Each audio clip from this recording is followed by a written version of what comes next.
네, 오늘 특별히 요압과 아비새 그 형제가 앞장서서 싸우는 그 전쟁의 이야기입니다. 이 전쟁의 이야기들 가운데 오늘 하나님께서 영적 전쟁 앞에 놓여 있는 우리들에게 주시는 말씀을 같이 묵상하고 기도하며 내려가려고 합니다. 세상의 거룩함이라고 하는 것은 존재하지 않습니다. 죄가 이 땅에 들어옴으로 말미암아 세상을 지배하는 것은 죄와 사망이었습니다. 그러나 그 죄와 사망을 그대로 버려두지 아니하시고 하나님께서는 그의 독생하신 아들을 보내어 주시어서 죄를 의로 바꾸시고 사망을 생명으로 바꾸시는 그 놀라운 역사를 우리를 위하여서 감당하셨습니다. 우리라고 하는 사람들은 하나님을 믿고 하나님의 말씀을 따르는 사람들, 성도들인 것입니다. 그렇기 때문에 이 성도들은 이 땅 위에서 살아가면서 어쩔 수 없는 갈등 속에 있기 마련입니다. 왜냐하면 여전히 땅은 그 죄와 사망의 습관을 버리지 못하고 있고 하나님께서 건지신 백성들이 살 수 있도록 예비하신 하나님의 나라는 의와 정의와 찬양이 선포되어지는 그곳인데 우리는 이 땅에서 살면서 그곳을 사모하며 살아가기 때문에 마음에 늘 갈등 속에 있습니다. 세상에서 살고 있는데 세상과 구별되어서 살아갈 수밖에 없는 성도들은 오늘도 여전히 갈등, 즉 영적 전쟁 앞에 노출되어 있다라고 하는 것입니다. 그렇기 때문에 이미 우리가 살펴본 적이 있지만은 칼빈이라고 하는 신학자는 그 성도들의 모습, 성도들의 공동체인 교회를 전투적 교회와 승리적 교회로 구별을 했습니다. 우리는 여러 가지 교회를 구별하는 방법이 있지만은 칼빈은 이렇게 구별을 했어요. 이 세상에서 영적 전쟁 속에서 싸우면서 살아갈 수밖에 없는 성도들은 전투적 교회 안에 거하고 있다. 그러나 끝까지 그 믿음을 지키고 끝까지 그 바라보는 하나님의 나라를 놓치지 않고 나아간다면은 하나님의 나라의 영원한 승리적 교회에 함께 찬양을 하며 면류관을 쓰고 주의 보좌 앞에 설 것이다 라는 소망을 우리 교회의 구별로 나누어 주었습니다. 오늘 본문이 속한 역대상 19장의 내용은 이 땅에서 살아가는 하나님의 사람들의 그 갈등의 한 부분을 보여주고 있습니다. 무엇이냐면은 19장 전체의 내용은 다윗이 그 이방 나라를 향한 친절에 대하여서 오해로 돌아오고 그 오해로 돌아온 것이 전쟁이 되어지고 전쟁으로 인하여서 수많은 사람들의 피를 흘릴 수밖에 없는 전쟁 기록을 남겨놓고 있습니다. 우리 1절 말씀에 한번 가보겠습니다. 19장 1절 말씀인데요. 1절 말씀에 보면 그 후에 암몬 자손의 왕 나하스가 죽고 그의 아들이 왕이 되었다라고 말합니다. 암몬 자손이라고 하는 사람들은 이미 이 다윗에게 조공을 바치는 관계였습니다. 그럼에도 불구하고 그 암몬 자손의 왕이 죽었다 하는 이야기를 듣고 2절 말씀에 보면은 다윗이 사신을 보내어서 문상하며 위로하는 장면이 나옵니다. 관계없고 그저 조공을 바치는 그러한 나라, 누가 왕이 되어도 바치는 조공이야 변함이 있겠는가? 그리 편안하게 생각하면 될 것인데 그래도 이 다윗은 친절을 베풀어서 사신을 보내어서 문상을 하게 합니다. 그런데 3절 말씀에 보면은 정작 그 아람 나라에서는 다른 생각을 하고 있어요. 새로이 왕이 된 이 한운이 정세에 대해서 아직 익숙하지 못한 그 어리숙함을 틈타서 그의 방백들이 이야기를 해주는 것입니다. 다윗이 왜 우리에게 사신을 보내겠어요? 우리가 우리가 그에게 나아가서 인사해야 되지 그가 우리에게 올 형편이 아닙니다. 그런데 왜 사신을 보내겠어요? 이것은 필시 지금 어수선한 우리의 나라를 염탐하고 우리를 뒤집으려 하는 그런 속셈이 있을 것입니다. 국이라 하지만은 억울하고 답답한 면이 있어서 이 사신을 대하는데 예의 없이 대했습니다. 그 귀하게 여기는 명예처럼 여기는 수염을 깎아버리고 또 명예처럼 여기는 다리를 드러내서는 아니 되는 그 긴 겉옷을 이 무릎 위까지 잘라버려서 속살이 드러나도록 사신들을 그렇게 돌려보냅니다. 그 이야기를 듣고 이 다윗이 사신들이 왕궁으로 들어오지 못하게 하고 그저 집에서 다 자랄 때까지 기다렸다가 와도 되겠다, 이렇게 이야기를 보냅니다. 그리고는 오히려 그 아람 나라와 암몬 족속들은 연합군을 형성을 해서 우리가 이렇게 대적을 했으니 이제 가만히 있지 않을 거야.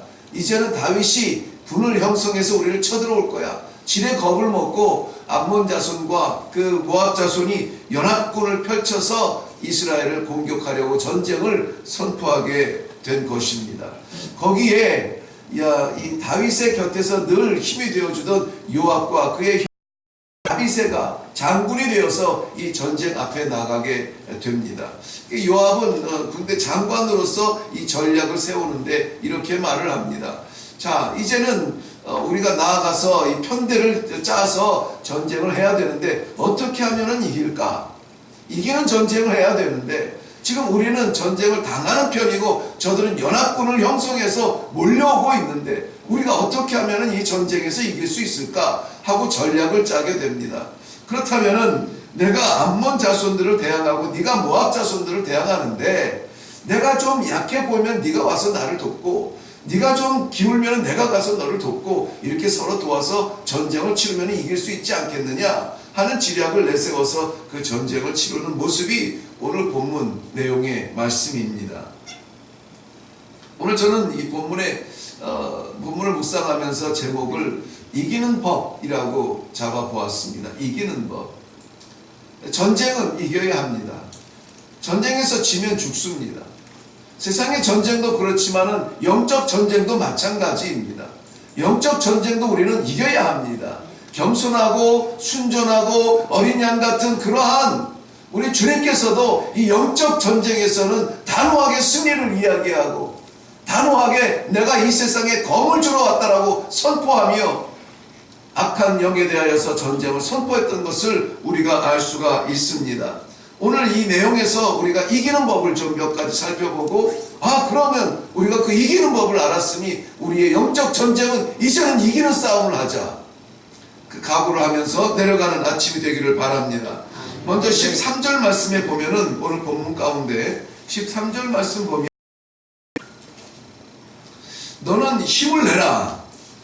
우리 백성과 우리 하나님의 성읍들을 위하여 힘을 내자. 여호와께서 선히 여기시는 대로 행하시기를 원하노라. 이렇게 외치고 있습니다. 너는 힘을 내라. 힘을 내라. 서로 이렇게 마음의 담대함을 격려하여 주고 있습니다. 전쟁 앞에서는 먼저 강심장이 담대해야 됩니다. 우리 각 사람의 스스로를 외칠 때에 우리 스스로가 하나님께서 부르셨고 마지막 시대에 믿음의 사람으로 부름받은 그러한 하나님 나라의 용사로서 우리는 담대함을 간직해야 될 줄로 믿습니다. 전쟁은 두려워할 것은 아닙니다. 전쟁은 하나님께 속한 것입니다. 전쟁의 능력은 하나님께서 붙들고 계십니다. 전쟁의 승리와 전쟁의 패배는 하나님의 손에 있다고 말하고 있습니다. 사랑하는 성도 여러분, 어떠한 위기를 만날지라도 우리가 가슴을 놓쳐서는 안 돼요. 강한 심장, 하나님을 믿는 믿음의 심장은 잃어서는 안 됩니다. 오늘도 하나님 아버지 앞에 기도할 때 내가 무슨 일 때문에 두근두근거리고 내가 무슨 일 때문에 가슴이 떨리고 어떻게 해야 될지 갈 바를 알지 못하는 연약한 심령이 있거든. 이 아침에 하나님 우리의 심장에 다 강심장을 담대한 심령을 허락하여 주시옵소서 기도할 수 있기를 바랍니다. 우리 역대상 28장 20절 말씀에 보면은 하나님의 일을 할 때에 강하고 담대하라 라고 말씀하고 있습니다. 무엇을 할 때요? 하나님의 일을 할 때, 하나님의 일을 할 때, 세상 일이 아니라 하나님의 일을 할 때에 우리가 강하고 담대하라, 두려워하지 말라, 내가 너와 함께 함이니라 하나님의 약속이 오늘 우리 가슴에 뿌리 박히기를 바랍니다. 너는 힘을 내라. 우리가 하나님의 나라를 위하여서 하나님의 백성을 지키기 위하여서 힘을 내자. 요한복음 16장 33절 말씀에서도 예수님이 분명하게 그의 제자들에게 말씀하십니다. 너희가 세상에서는 환난을 당하나 담대하라. 담대하라. 근거가 뭡니까? 내가 세상을 이기었노라. 우리 주님께서 이기신 세상을 살아가면서 우리는 믿음의 사람으로 살면서 가슴 졸이면서 살 이유가 없습니다. 왜? 이기신 주님께서 우리에게 명령하시는 것입니다. 너희는 담대하라. 환난이 없다는 말이 아니에요. 환난이 있습니다. 어려움이 없다는 말이 아니에요. 어려움이 있습니다. 그러나 그 앞에서 우리가 담대하게 가슴을 펴면서 살아가야 될 의무가 있다는 것을 믿으시기를 바랍니다. 어떻게 그러면 담대할 수가 있어요? 우리가 당하는 시험이 애지간한 시험입니까? 정말 견디기 어려운 시험이고 견디기 어려운 환난이고 사탄이 얼마나 지략적으로 우리를 넘어뜨리려고 달려드는데 어떻게 우리가 이 강심장을 할 수가 있습니까? 이거는 기도 볼 것도 없이 한마디로 하나님의 말씀이에요. 하나님의 말씀이 우리를 강하게 합니다. 하나님의 말씀이 우리의 기둥이 됩니다. 하나님의 말씀에 집중하지 아니하고 강할 수 있는 영혼은 없습니다. 하나님께서는 말씀을 통하여서 우리에게 능력 주시기를 원하십니다. 잘 아는 대로 여호수아서 1장 8절 9절 말씀에 보면은 이 율법책을 내면서 떠나지 말게 하고 이 말씀을 주야로 묵상하는 자가 복이 되다고 시편에서도 말씀하고 시편 1편에서도 말씀하고 있습니다.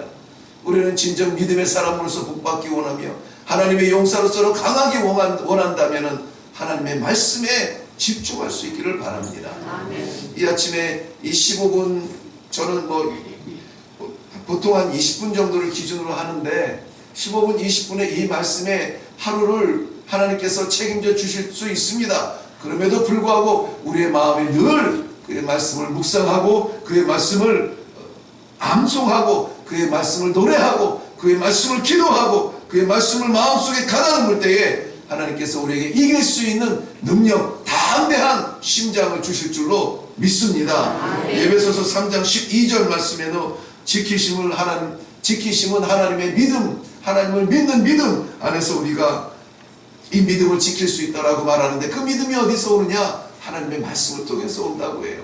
하나님의 말씀. 그저 앉아서 생각하고 일어나서 걸을 때도 하나님의 말씀을 생각하고 기록하고 마음에 적고 기도하고 하나님의 말씀이 떠나지 않는 그런 삶이 되기를 바랍니다. 자, 그러면 우리가 이렇게 강심장을 가지고 하나님 앞에 기도할 때에 하나님에 대해서 어떠냐? 13절 중반에 보면 여호와께서 선히 여기시는 대로 원하노라 그랬습니다. 여호와께서 선히 여기시는 대로 일이 이루어져야 된다는 말이에요. 그것은 무슨 말입니까? 여호와의 주권을 인정하라는 것입니다. 하나님께서 이 전쟁의 주인이십니다. 하나님께서 내 영혼의 주인이십니다. 하나님의 주권을 인정하라는 것입니다. 이 전쟁은 하나님께 속하였다 말씀을 드렸습니다. 이기게도 하시고 패하게도 하신다고 했습니다. 이 말은 뭡니까? 이길 능력이 없는데도 이기게 하시고 충분히 이길 것 같은데도 패하게 하신다는 거예요. 우리가 이렇게 저렇게 해서 이기고 지는 것이 아니라 하나님께 그 주권을 내어드리는 삶이 되어야 된다는 것입니다. 잠언 21장 31절 말씀에도 우리가 싸울 날을 위하여서는 활과 마병을 준비하거니와 이김은 하나님께 있느니라. 우리는 전쟁 앞에서 많은 것을 준비합니다. 활도 준비하고 마병도 준비하고 이 세상을 살아가면서 재정도 준비하고 건강도 준비하고 장수의 시대가 되었으니 준비할 게 얼마나 많아요. 그런데 이기게 하시는 이는 누구라고요? 하나님이시라는 거예요. 그러니 우리의 준비 위에 하나님의 역사가 나타나야 됩니다. 주여, 오늘도 하나님께서 나의 삶의 주인이십니다. 내 신앙의 주인이십니다. 내 문제의 주인이십니다. 내 생명의 주인이십니다. 아버지 뜻대로 이 하루도 걸어가기를 원합니다. 아멘. 하나님의 주권을 인정할 수 있기를 바랍니다. 아멘. 마지막으로 살펴볼 것은 우리가 함께 오늘 이 전쟁에서는 독특한 구조가 있는데요. 요압과 아비새가 서로 합력하고 있습니다. 나는 암몬 자손을, 너는 모압 자손을, 그러면서 서로 약할 때 도와줘서 서로 이기게 하자라고 하는 것입니다. 이 독특한 구조가 뭐냐면은 이 형제 간에 서로 협력하는 모습입니다. 내가 강하다고 해서 이기는 것이 아니라 형제가 강하다고 해서 내가 빌붙어 사는 것이 아니라 우리가 서로 협력하여서 이 전쟁을 치르자는 것입니다. 마음을 합력하여 하나님의 뜻을 이루자는 것입니다. 빌립보서 1장 27절 말씀에 너희가 한 마음으로 서서 한 뜻으로 복음의 신앙을 위하여 협력하는 것을 하나님께서 기뻐하신다라고 했습니다. 하나님의 기쁨이 되기를 원하십니까? 나 홀로 굳건하게, 나 홀로 죄짓지 않고, 나 홀로 선하게, 나 홀로 하나님 앞에 서는 것 귀한 일이지만 하나님께서 기뻐하시는 것은 함께 서는 겁니다. 함께 서는 거예요.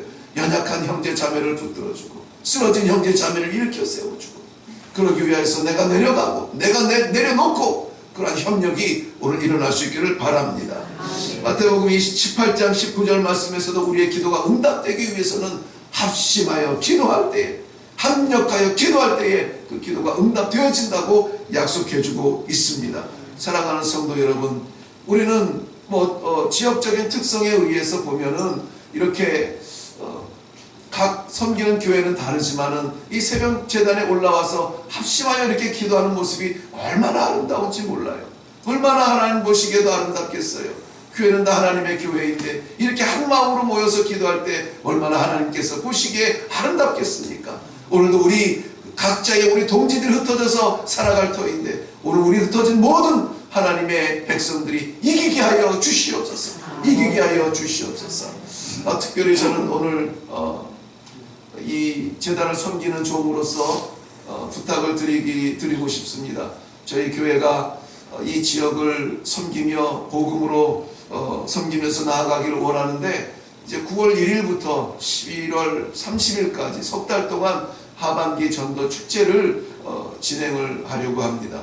우리 일회교회의 전도 축제를 위하여서, 영적 부흥을 위하여서 하나님 알지 못하는 영혼들이 올라와서 마음껏 기도하는 그러한 재단이 되게 해달라고 우리 교회를 위해서도 꼭 한번 기도해 주시고 그리고 각자의 기도를 하실 수 있기를 바랍니다. 기도하겠습니다. 살아계신 아버지, 은혜를 감사합니다. 마지막 시대에 얼마나 치열하게 이 악한 사탄막이 우노사자처럼 믿음의 사람들을 삼키려고 달려드는 이때에 하나님 아버지, 우리의 영적 이 전장 속에서 이기는 법을 알려주시니 감사합니다. 우리의 각자의 기도하는 심장마다 강심장이 되게 도와주시옵시고, 어떤 적군을 맞이할지라도 담대한 마음으로 나아가 싸우게 하여 주시옵소서. 하나님의 주권을 인정하게 하여 주시옵소서. 아버지께서는 우리 모두의 주인이십니다. 우리 영혼의 주인이십니다. 인생의 주인이십니다. 붙들어 이기게 하여 주시옵소서. 사랑하는 기도의 동지들 이렇게 붙여주시니 감사합니다. 우리 합력하여 하나님의 나라를 위하여서 합심하여 기도할 때에 주의 뜻이 나타나는 복된 기도의 응답이 있게 하여 주시옵소서. 특별히 주의 재단 허락하신 전도 축제를 위하여서 합심하려고 합니다. 아버지 하나님, 죽어져가는 영혼들, 반드시 돌아와야 하는 영혼들 아버지께서 건져주시고 일회교회를 통하여서 하나님을 만날 수 있는 복된 기회가 되도록 도와주시옵소서. 하나님께서 허락하여 주신 아버지 물질들 11조를 하나님 앞에 올려드립니다. 감사의 예물을 올려드립니다. 하나님 아버지 받아주시어서 하나님 온전한 데 사용하여 주시고 영혼 살리는 일에 반드시 쓰임받을 수 있도록 주장하여 주시옵소서. 감사드렸고 예수님의 이름으로 기도하옵나이다. 아멘.